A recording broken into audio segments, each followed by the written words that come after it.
आज देखो नुआ स्टाइल मटन रांधिबा। प्रथमे तेल देकी पियाज को पकईदेलु। तेलटा गरम कर सारा पर देखो आलू काटी देच मटन ही आने 2 किलो ये ढालदेले। मसला किंतु दिया ही नहीं, नुआ स्टाइल परा। नुआ स्टाइल आज मटन रांधिबा। पूरा ताकू पानी देकी भल भाव सिझे दबा। तापर नेक्स्ट मसला ढालिबा। देखंतु पूरा हे घांटी देले तथापि एबे सुद्धा मसला पड़े नहीं। देखंतु कि जना पड़ुछि मसला न पड़ला भलिया।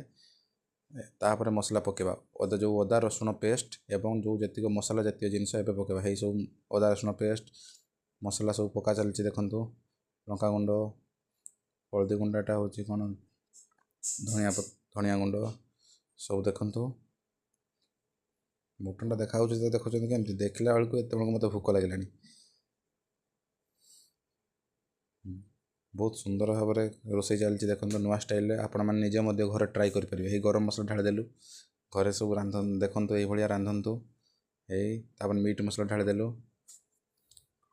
तो बर्तमान मटन रेडी हो गला। बर्तमान बढ़ा चलती देखो ये देखो केते सुंदर बढ़ा चलती।